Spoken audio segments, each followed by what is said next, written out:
Livro Uma Vida com Propósitos, dia 38, Tornando-se um cristão com excelência.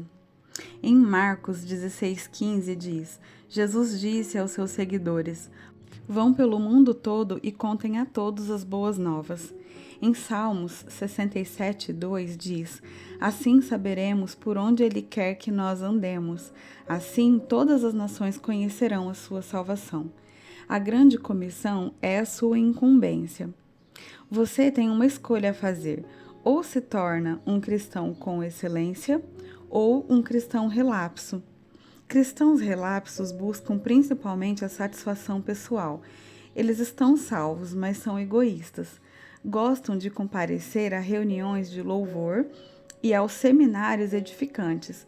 No entanto, você jamais os encontrará em uma conferência sobre missões, porque não estão interessados.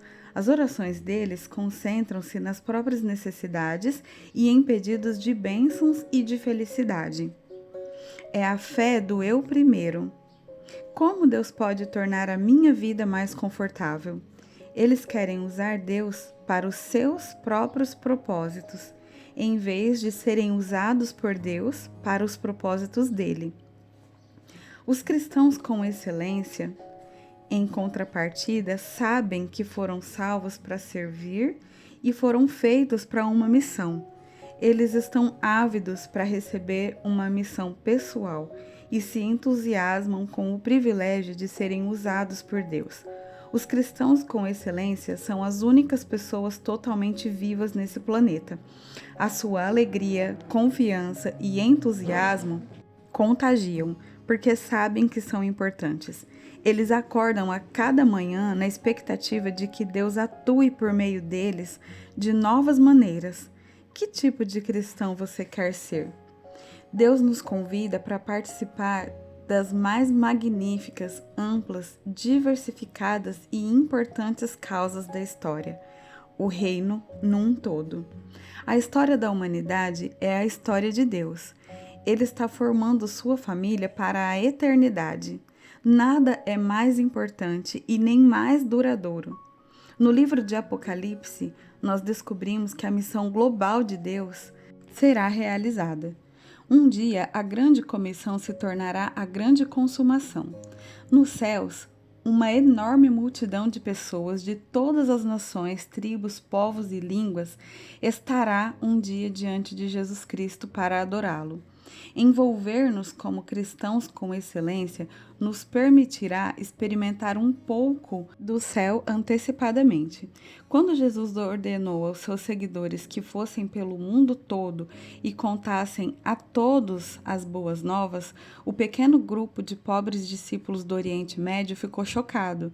Eles deveriam ir a pé ou cavalgando naqueles animais vagarosos. Era tudo o que tinham para o transporte, e não existiam ainda barcos capazes de atravessar o oceano. Portanto, haviam barreiras físicas reais ao cumprimento daquela ordem. Hoje, nós temos aviões, barcos, trens, ônibus e automóveis. O nosso pequeno mundo encolheu a cada dia. Se torna cada vez mais fácil e mais rápido atravessar o mundo todo. Você pode voar sobre o oceano em questão de horas e estar em casa no dia seguinte, se for necessário.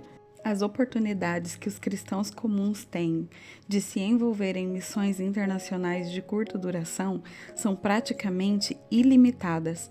Cada canto do mundo está ao seu alcance. Pergunte à indústria do turismo.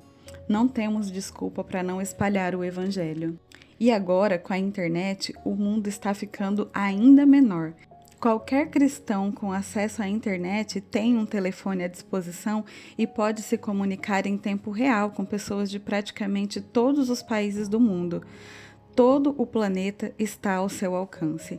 Até mesmo os vilarejos mais remotos têm acesso à internet.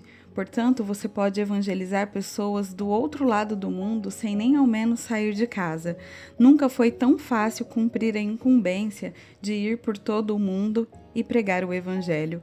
Os maiores obstáculos já não são a distância, o custo ou o transporte, e sim a nossa forma de pensar. Para ser um cristão com excelência, você deve se dispor a mudar os seus conceitos, sua perspectiva e suas atitudes. Então você deve se perguntar: como pensar como um cristão com excelência? Troque o seu raciocínio egoísta pelo altruísta. A Bíblia diz: amigos, não pensem mais como crianças, pensem como gente madura.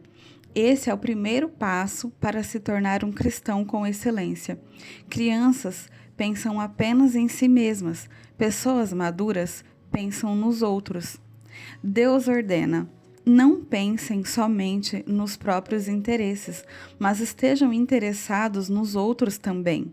É claro que essa é uma mudança de mentalidade difícil de ser realizada, pois somos naturalmente egocêntricos e quase toda a publicidade hoje nos incentiva a pensar cada vez mais em nós mesmos. A única forma de alterar esse padrão é nos tornarmos dependentes de Deus a cada momento. Felizmente, Ele não nos deixa lutar sozinhos. Deus nos deu o seu Espírito. Por isso, não pensamos como pensam as outras pessoas deste mundo. Comece pedindo ao Espírito Santo que o ajude a pensar nas necessidades espirituais dos não cristãos, toda vez que for falar com um deles. Com a prática, você poderá desenvolver o hábito de orar silenciosamente, nada além de um sussurro, pela pessoa com quem você vai se encontrar. Diga então: Pai, ajude-me a compreender o que está impedindo essa pessoa de te conhecer. O seu objetivo é verificar onde os outros se encontram na jornada espiritual, fazendo todo o possível para levá-los a conhecer Cristo. Você aprende a fazer isso adotando o método de Paulo. Não penso no que seria bom para mim, e sim no que poderia ser bom para muitas pessoas, de modo que possam ser salvas. Deixe de raciocinar de forma restrita e raciocine de forma global. Deus é um Deus global. Ele sempre se preocupou com o mundo inteiro. Desde o início, ele desejou reunir em sua família membros de todas as nações que criou. A Bíblia diz: de um só homem Deus criou todas as nações que vivem na terra e decidiu quando e onde todas as nações seriam constituídas. Deus fez tudo isso para que nós o buscássemos e, alcançando-o, o encontrássemos. Grande parte do mundo já pensa de forma global. Os maiores conglomerados de comunicação e negócios são multinacionais. A nossa vida e a vida de outras pessoas em outras nações estão cada vez mais entrelaçadas, à medida que nós compartilhamos moda, entretenimento, música, esportes e até fast food. É provável que a maioria das roupas que você está vestindo e grande parte do que você come hoje em dia foram produzidos em outros países. Nós estamos cada vez mais unidos do que você pode perceber. Vivemos dias emocionantes. Atualmente, existem mais cristãos que em qualquer outra época. Paulo estava certo. As mesmas boas novas que chegaram até vocês estão sendo difundidas pelo mundo. Elas estão transformando vidas em toda a parte, assim como transformou a sua vida. O primeiro passo para pensar de maneira global é orando por países específicos. Cristãos com excelência oram pelo mundo. Consiga um atlas ou um mapa e ore pelas nações, citando o nome de cada uma delas. A Bíblia diz: se você me pedir, eu lhe darei as nações. Todos os povos da terra serão seus. A oração é a ferramenta mais importante em sua missão no mundo. As pessoas podem recusar o nosso amor e rejeitar a nossa mensagem, mas não tem defesa alguma contra as nossas orações. Como um míssil intercontinental, você pode apontar uma oração para o coração de uma pessoa, quer esteja você a 1 metro, quer você esteja a 16 mil quilômetros de distância. Qual deve ser o alvo de suas orações? A Bíblia diz que devemos orar pedindo oportunidades para testemunhar e coragem para falar. Devemos também interceder pelos que crerão, pedir que a mensagem se espalhe rapidamente e solicitar mais trabalhadores. As orações farão de você um parceiro de muitas outras pessoas ao redor do mundo. Você também deve orar pelos missionários e por todos os outros cristãos envolvidos na obra do Senhor ao redor do mundo. Paulo disse a seus companheiros de oração: vocês também nos ajudam quando oram por nós. Outra forma de desenvolver o raciocínio global é ler ou assistir ao noticiário com olhos de quem assumiu a grande comissão. Sempre que houver mudanças ou conflitos, esteja certo de que Deus usará tais situações para atrair vidas para si. As pessoas são mais receptivas a Deus quando estão sob tensão ou atravessam um período de mudanças.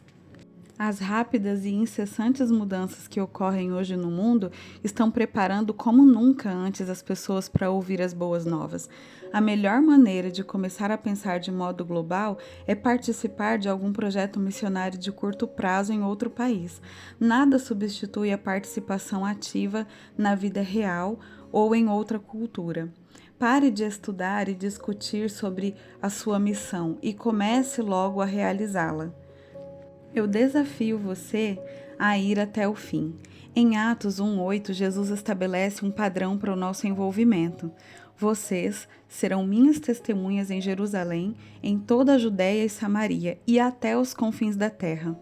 Os seus seguidores teriam de alcançar a sua comunidade, que era Jerusalém, o seu país, sendo a Judéia, e outras culturas, Samaria e outras nações, até os confins da terra. Observe que nossa comissão é simultânea e não consecutiva. Embora nem todos tenham o dom de missões, todo cristão é chamado a participar de uma missão relacionada com os 4 grupos de alguma forma. Você é um cristão nos moldes de Atos 1:8? Estabeleça uma meta para participar de um projeto missionário direcionado a cada um desses 4 alvos. E eu insisto que você poupe dinheiro e faça o que for necessário para participar de uma viagem missionária de curto prazo ao exterior o mais rápido possível. Quase todas as organizações missionárias podem ajudá-lo nisso. Essa experiência aumentará o seu amor, ampliará a sua visão, aumentará a sua fé, aprofundará o seu sentimento de compaixão e o encherá de alegria como nunca antes. Pode ser um divisor de águas em sua vida. Substitua o seu pensamento imediatista pela perspectiva eterna. Para aproveitar ao máximo o seu tempo aqui, você deve manter uma perspectiva eterna.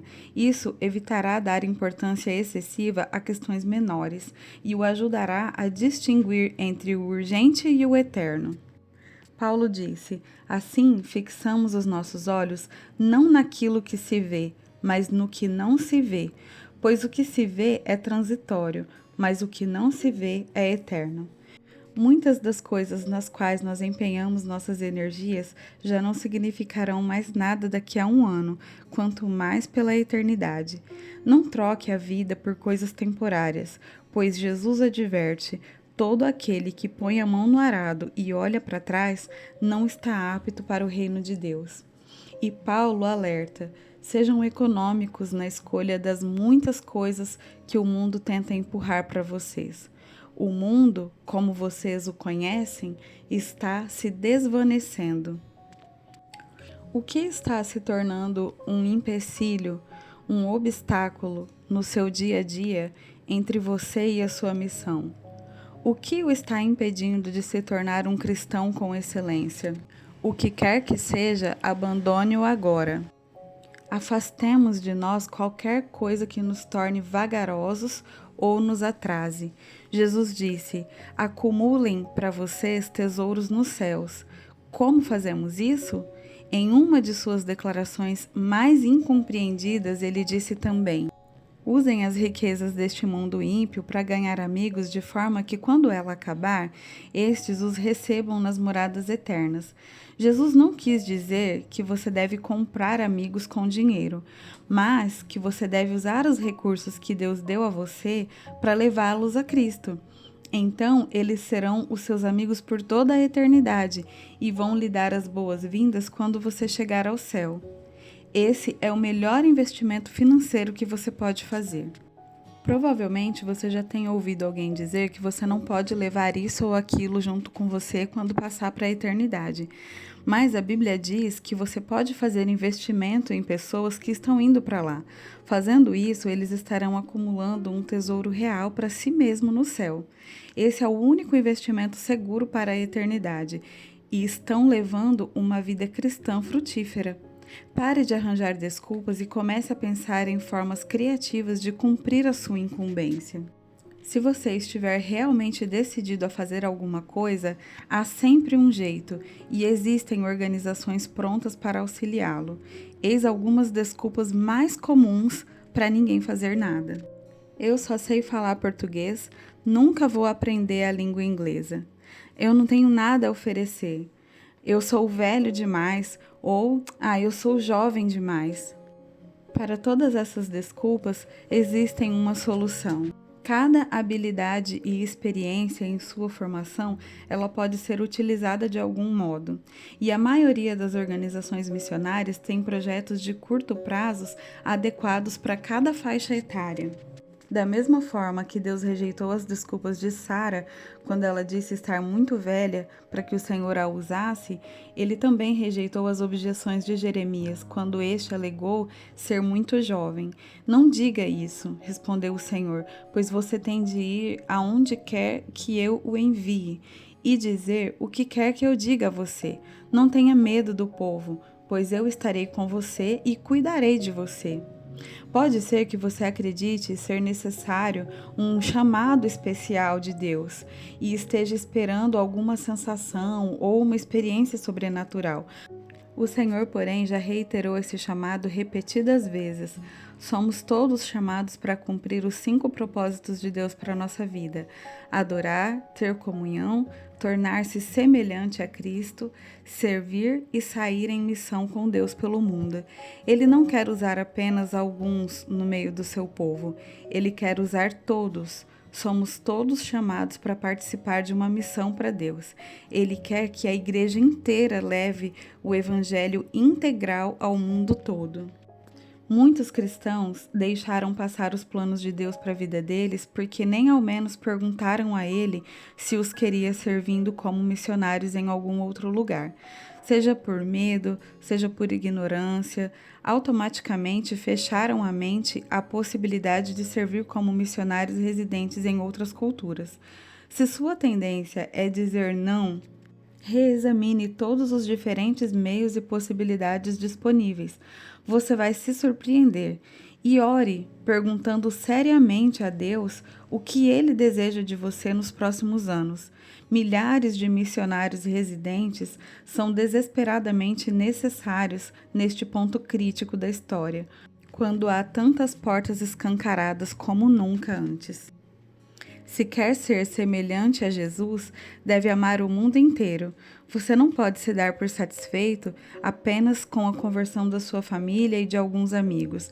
Existem mais de 6 bilhões de pessoas no mundo e Jesus quer encontrar todos os seus filhos perdidos.